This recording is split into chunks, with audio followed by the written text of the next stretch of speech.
నమస్తే. దాదాపుగా 2-3 రోజుల నుండి ఇదే పని మీద ఉన్నా. నిజంగా మీకు ఒక సెన్సేషనల్ వీడియో అందించాలనే ప్రయత్నంలో భాగంగా ఒక నిజంగా మీకు ఈ ఈ ఈ డైలాగులని చెప్తా ఉన్నారు కదా. ఇప్పుడు కల్వకుంట్ల కేసీఆర్ కానీ, కల్వకుంట్ల కవితక్క కానీ, ఇప్పుడు మహేష్ కుమార్ గౌడ్ కానీ నిజంగా చెప్పిపిస్తూ ఉన్నారు మహేష్ కుమార్ గౌడ్తోని.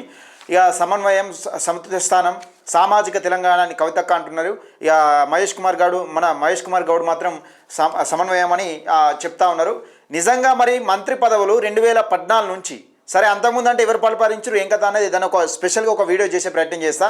అంటే అధికారం ఎవరి నుండి ఎవరికి ఏంది, ఈ బహుజన బిడ్డలు నిజంగా ఈ తెలంగాణ ప్రత్యేక తెలంగాణ వచ్చిన తర్వాత బహుజన బిడ్డల బ్రతుకులు ఏమైనా మారినాయా, దానికి సంబంధించిన అంశం మనం ఒకసారి తెలుసుకునే ప్రయత్నం చేద్దాం. అంటే మనం ఎందుకు తెలుసుకోవాలంటే అధికారం అనేది ఎవరి నుంచి ఎవరికి పోయింది క్లియర్గా మనకు అర్థం కావాలి. అంటే ఇప్పుడు తెలంగాణ ప్రత్యేక తెలంగాణ ఎవరి కోసం కొట్లాడారు, ఎవరు అనుభవిస్తున్నారు, ఈ పదవులు అనుభవించేటోళ్ళు ఎవరు, లేకపోతే నిజంగా ఈ పదవులకు సంబంధించి నిజంగా పోరాటం చేసిన వాళ్ళు ఎవరు, బలిపశువులైన వాళ్ళు ఎవరు, 1200 మంది విద్యార్థులు బలిదానం చేసుకుంటే 1200 మంది చనిపోతే ఈ బలిపీఠంలో నిజంగా ఈ బలిదానం చేసుకున్న వాళ్ళు లేకుండా ఈ పదవులన్నీ అనుభవించేది ఎవరు మీకు క్లియర్గా తెలుసుకోవాలి. ఎందుకంటే 2014 నుంచి ఒకసారి మీకు మంత్రి పదవులు కానీ బీసీలకు, ఎస్సీలకు, ఎస్టీలకు ఏ విధమైన ప్రాధాన్యత ఇచ్చారు అనేది మీకు బోర్డు మీద చూపెట్టే ప్రయత్నం చేస్తా, పేర్లతో సహా ఒకసారి వినిపించే ప్రయత్నం చేస్తా. దయచేసి మిత్రులారా, బీసీ, ఎస్సీ, ఎస్టీ, మైనార్టీ ప్రజలు ఈ వీడియోని ఎక్కువ మందికి షేర్ చేసే ప్రయత్నం చేయండి. ఒకసారి చూసే ప్రయత్నం చేద్దాం. 2014 తీసుకుంటే కేసీఆర్ సీఎం రావుసు, ఇక మహమ్మద్ అలీ ముస్లిం, తాటికొండ రాజయ్య పాపం ఈయన ఎస్సీ సామాజిక వర్గానికి సంబంధించిన నాయకుడు ఉంటే ఈయన కేసీఆర్ కన్నా ముందుగానే పోతున్నాడని ఈయనను తీసిపారేసారు మంత్రి పదవి నుంచి. ఇక కడియం శ్రీఆర్ ఎస్సీ, నాయి నరసింహారెడ్డి రెడ్డి సామాజిక వర్గం, ఈటల రాజేందర్ బీసీ సామాజిక వర్గం, గంటకుంట్ల జగదీశ్వర్ రెడ్డి, గుంట్లకుంట్ల జగదీశ్వర్ రెడ్డి ఓసీ సామాజిక వర్గం, రెడ్డి సామాజిక వర్గం, జోగు రామన్న ఎస్టీ, హరీష్ రావు ఓసీ రావుసు, కేటీఆర్ ఓసీ, పట్నం మహేందర్ రెడ్డి రావుస్ OC Reddy, Pocharam Srinivas Reddy OC Reddy, Padmarao Goud BC, Laxmareddy OC, Ajmeera Chandulal ST, Jupalli Krishnarao OC, Allola Indrakaran Reddy, Talasani Srinivas Yadav BC. ఇది 2014కు సంబంధించి. పూర్తిగా నేను చెప్పాలంటే బీసీలకు ఎన్ని వచ్చినాయి, ఎస్సీలకు ఎన్ని పదవులు తీసుకున్నారు, ఎస్టీలకు ఎన్ని పదవులు తీసుకున్నారు, మైనార్టీలకు ఎన్ని పదవులు వచ్చినాయి క్లియర్గా మీకు బోర్డు మీద వివరించే ప్రయత్నం చేస్తా.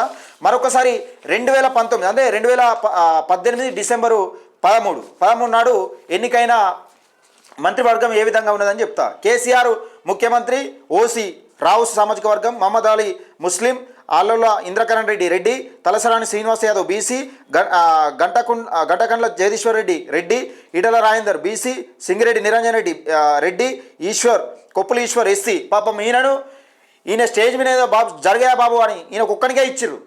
2018-19 ఎస్సీ సామాజిక వర్గానికి సంబంధించి కొప్పుల ఈశ్వర్ ఒక్కనికే ఇచ్చిర్రు. ఎర్రబెల్లి దయాకర్ ఓసీ రావుసు, శ్రీనివాస్ గౌడ్ బీసీ, వేముల ప్రశాంత్ రెడ్డి, చామకూర మల్లారెడ్డి ఓసీ సామాజిక వర్గం రెడ్డి, టి హరీష్ రావు ఓసీ రావు సామాజిక వర్గం, కేటీఆర్ రావు సామాజిక వర్గం ఓసీ, సవితా ఇంద్రారెడ్డి ఓసీ రెడ్డి సామాజిక వర్గం, Gangula Kamalakar BC, Satyavathi Rathod ST, Puvvada Ajay Kumar OC Kamma సామాజిక వర్గం. ఇది 2018-19 మధ్యలో ఏర్పడ్డ ఈ మంత్రివర్గ విస్తరణ. ఇందులో నిజంగా ఎవరికి ఎంత వచ్చినాయి అనేది మీకు కీలకంగా చెప్పే ప్రయత్నం చేస్తా, బోర్డు మీద చూపించే ప్రయత్నం చేస్తా. ఇక లాస్ట్ చివరిగా మనం 2024లో ఏర్పడ్డ మన ప్రజాపాలనలో ఏర్పడ్డ కాంగ్రెస్ ప్రభుత్వంలో ఏర్పడ్డ ఈ మంత్రివర్గ విస్తరణ ఎట్లుందనేది చూసే ప్రయత్నం చేద్దాం. ఇప్పటికైతే 15 మంత్రి పదవులు నిజంగా ఖరారు చేసినట్టు కనబడతా ఉన్నది. ఇంకా 3 మంత్రి పదవులు అక్కడ ఉట్టికెట్టారు. స్థానిక ఎన్నికల నేపథ్యంలో అక్కడ ఉట్టికెట్టినట్టుగా కనబడతా ఉన్నది. అయితే రేవంత్ రెడ్డి ఓసీ సీఎం రెడ్డి సామాజిక వర్గం, ఉప ముఖ్యమంత్రి బట్టి విక్రమార్క ఎస్సీ సామాజిక వర్గం, ఉత్తమ్ కుమార్ రెడ్డి సామాజిక వర్గం OC, Ponnam Prabhakar BC, Komatireddy Venkatreddy OC Reddy సామాజిక వర్గం, కొండా సురేఖ బీసీ సామాజిక వర్గం, సీతక్క ఎస్టీ, దుద్దిల శ్రీధరబాబు ఓసీ ఈయన వ్యాపనిస్తున్నట్టుండు, పొంగులేటి శ్రీనివాసరెడ్డి ఓసీ సామాజిక వర్గం రెడ్డి ఓసీ, తుమ్మల నాగేశ్వర ఓసీ కమ్మ సామాజిక వర్గం, దామోదర రాజనరసింహ ఎస్సీ, జూపేలి కృష్ణారావు ఓసీ రావుసు, Gaddam Vivek SC, Adluri Laxman SC, Vakiti Srihari BC సామాజిక వర్గం. ఇది ముఖ్యంగా 15 మంత్రి పదవులకు సంబంధించి 2024లో ఏర్పడ్డ మంత్రివర్గం. ఇది ఒకసారి చూసే ప్రయత్నం చేద్దాం, మనం బోర్డు మీద చూసే ప్రయత్నం చేద్దాం. అయితే 2014లో ఓసీలో 10 మంత్రి పదవులు తీసుకున్నారు. ఇలా రెడ్డిలు 6 తీసుకున్నారు, రావుసు 4 తీసుకున్నారు, బీసీలకు 3 ఇచ్చిర్రు, ఎస్సీలకు 2 ఇచ్చిర్రు, ఎస్టీలకు 2 ఇచ్చిర్రు, ముస్లింలకు 1 ఇచ్చిర్రు. ఇది వీళ్ళ వాటా ఎంత ఓసీలది మాట తిప్పి కొడితే 2 3 3 మంత్రి పదవులు తీసుకో. వీళ్ళు 10 తీసుకున్నారు. వీళ్ళు 10 మంత్రి పదవులు తీసుకున్నారు. ఇలా రెడ్డిలు 6 తీసుకున్నారు, రావుసు 4 తీసుకున్నారు. ఈ బీసీలకు 60% ఉన్న బీసీలకు 3 ఇచ్చిర్రు, ఎస్టీలు 22% ఉన్న ఎస్టీలకు దాదాపు 22% ఉంటుంది, 100% 22% ఉంటుంది. వాళ్ళకు 2 పదవులు ఇచ్చిర్రు. వీళ్ళకు ఎస్టీలకు నిజంగా ఒక రెండు పదవులు ఇచ్చిర్రు. ముస్లింలకు అంటే ఒకటి పోవాల్సింది కాబట్టి ముస్లింలకు ఒకటి ఇచ్చిర్రు. ఒకటి ఇచ్చిర్రు.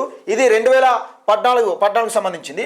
ఒకసారి రావుసు 4 తీసుకున్నారు, ఇలా 5 రెడ్డిలు తీసుకున్నారు, కమ్మ ఒకటి తీసుకున్నారు. అంటే 5, 4, 9, 10 మంత్రి పదవులు మళ్ళీ వీళ్ళు తీసుకున్నారు. ఎవరు 3 మంత్రి పదవులు రావాల్సిన వాళ్ళు వీళ్ళు 10 మంత్రి పదవులు తీసుకున్నారు. మళ్ళీ ఇలా బీసీలకు 5 ఇచ్చిర్రు, ఎస్టీలకు 1 ఇచ్చిర్రు, ఎస్సీలకు ఒకటి ఇచ్చిర్రు, ఒకటి కొప్పులు ఈశ్వర్కు. అది కూడా ముస్లింలకు కూడా 1 ఇచ్చిర్రు. ఇక ఇలా అయితే 2024 తీసుకుని ఒకసారి 2024 తీసుకునే ప్రయత్నం చేద్దాం. ఇక 2024 తీసుకుంటే 7 తీసుకున్నారు మంత్రి పదవులు. ఇలా కొంచెం తగ్గిర్రు వీళ్ళు. ఎందుకంటే సామాజిక న్యాయం, ఈ బహుజనవాదం, నిజంగా ఇది ఏది బీసీ ఉద్యమం, తెలంగాణ ఉద్యమం కొంచెం తగ్గించింది వీళ్ళు తగ్గుడు కాదు, తగ్గించింది. మీ వాటా లేదు, మీ వాటా ప్రకారం అంత తీసుకుంటే కలవదని వీళ్ళని తగ్గించింది. అయితే ఇలా రెడ్డిలు 4 తీసుకున్నారు, కమ్మలు 1 తీసుకున్నారు, రావుస్ 1 తీసుకున్నారు, ఇలా బ్యాపనీస్ 1, శ్రీధర్ బాబు 1 తీసుకున్నాడు. బీసీలకు 3 ఇచ్చిర్రు, ఎస్సీలకు 4 ఇచ్చిర్రు, ఎస్టీలకు 1 ఇచ్చిర్రు, ముస్లింలకు గుండు 0, ముస్లింలకు 0 గుండు 0 పెట్టిరు. 0 మొత్తానికి 0 లేదు. అయితే వీళ్ళు ఇక్కడ కూడా ఏం తగ్గిరా? వీళ్ళు ఎవరి వాటా తీసుకున్నారు? 7 మంత్రి పదవులు అంటే ఎవరి వాటా తీసుకున్నారు? ఇంకా 3 ఖాళీగా ఉన్నాయి. ఈ 3 మంత్రి పదవులు తీసుకుంటే ఎంత అవుతాయి? ఒకవేళ నిజంగానే మళ్ళీ 3 తీసుకున్నారు అనుకో, వీళ్ళు 10 అవుతాయి. 10 మంత్రి పదవులు తీసుకున్నట్టే కదా. మరి 10 మంత్రి పదవులు తీసుకుంటే రాజ్యాధికారం ఎవరి నుండి ఎవరికి పోతున్నది? ఇప్పుడు బీఆర్ఎస్ ఉన్నా గదే ఉన్నారు, కాంగ్రెస్ ఉన్నా గదే ఉన్నారు. ఎక్కడైనా 10కి తగ్గుతున్నారా? 2014 నుంచి తీసుకుంటే 2014లో 10 తీసుకున్నారు, 2019లో 10 తీసుకున్నారు, ఇప్పుడు 2024లో కూడా 10 తీసుకునే అవకాశం చేస్తూ ఉన్నారు. ఇక మరి అధికారం అనేది ఎవరి నుంచి ఎవరికి పోతున్నది? ఒకసారి బీసీ, ఎస్సీ, ఎస్టీ, మైనార్టీ ప్రజలు ఆలోచించుకోవాల్సిన విషయం. ఎందుకంటే రాష్ట్ర సంపద అంతా ఎవరు తినడానికి తయారయ్యారు? ఏ జనాభా తింటున్నది? బడుగు బలహీన వర్గాలు తింటున్నారా? ఒకసారి అర్థం చేసుకోవాలి. నిజంగానే ప్రత్యేక తెలంగాణ వచ్చిన తర్వాత బహుజనాల బ్రతుకులు ఏమైనా మారినాయా? నిజంగానే మంత్రి పదవులు శాఖలు వీళ్ళ దగ్గర ఉంచుకొని, మంచి శాఖలు వీళ్ళ దగ్గర ఉంచుకొని ఈ పదవులు ఇస్తున్నారంటే ఇస్తున్నారు. అసలు ఈ పెద్ద ఎత్తున సోషల్ మీడియాలో ట్రోల్స్ జరుగుతూ ఉన్నాయి. ఏది వాకిటి శ్రీహరికి ఇచ్చిన మంత్రి పదవుల గురించి కానీ, గడ్డం వివేక్ ఇచ్చిన మంత్రి పదవుల గురించి కానీ, అడ్డూరు లక్ష్మణ్కి ఇచ్చిన మంత్రి పదవుల గురించి కానీ, ఈ శాఖలు ఎప్పుడైనా చూసినామా, మనం విన్నామా అనే పేరుగా పెద్ద ఎత్తున సోషల్ మీడియాలో, ఫేస్బుక్లో కానీ, వాట్సాప్లో కానీ పెద్ద ఎత్తున సోషల్ మీడియాలో జరుగుతున్నాయి. ఈ ట్రోల్స్ జరుగుతూ ఉన్నాయి. ఎందుకు మరి ఈ శాఖలన్నీ ఇంపార్టెంట్ అయిన శాఖలు వీళ్ళ దగ్గర ఉంచుకొని ఏదో బిచ్చం వేసినట్టు మన బీసీలకు, ఎస్సీలకు, ఎస్టీలకు ఈ అక్కడికి రాని శాఖలు ఎందుకు ఇస్తున్నారు అంటే ఒకసారి అర్థం చేసుకోవాలి. మనం రాజ్యాధికారం దిశగా కాదు, మనం డెవలప్ అవడం వాళ్ళకి ఇష్టం లేదు. ఇది 2014 నుంచి 2024 వరకు జరిగిన కుట్ర, మంత్రి పదవులలో జరిగిన కుట్ర. అసలు ప్రత్యేక తెలంగాణ కోరుకున్న దేనికోసం? బడుగు బలహీన వర్గాలకు ఉద్యోగాలు రావాలి, నీళ్లు, నిధులు, నియామకాలు రావాలి. నిజంగా ఈ బడుగు బలహీన వర్గాలు ఎవరైతే 90% ఉన్న వాళ్ళు డెవలప్ కావాలని మనం కోరుకున్న నేపథ్యం. సరే, మరి నిజంగానే ఇప్పుడు తెలంగాణ వచ్చిన తర్వాత మన బతుకులు మారినాయంటే అది లేదు. నిజంగా మరొక్కసారి చూసే ప్రయత్నం చేద్దాం. 2014 ముందు అలా మంత్రి పదవులు ఎవరెవరు అనుభవించున్నారు ఇది కూడా చూడాలి కదా. దానికి సంబంధించి కూడా ఒక సపరేట్ వీడియో చేసే ప్రయత్నం చేస్తా. దయచేసి మిత్రులారా ఈ వీడియోని ఎక్కువ మందికి రీచ్ చేయండి. మీ అభిప్రాయాన్ని కూడా ఈ వీడియోలో మీ అభిప్రాయాన్ని కూడా కామెంట్ సెక్షన్లో తెలియజేసే ప్రయత్నం చేయండి. తప్పకుండా మన టీఎంఆర్ న్యూస్ ఛానల్ని సబ్స్క్రైబ్ చేసుకోండి.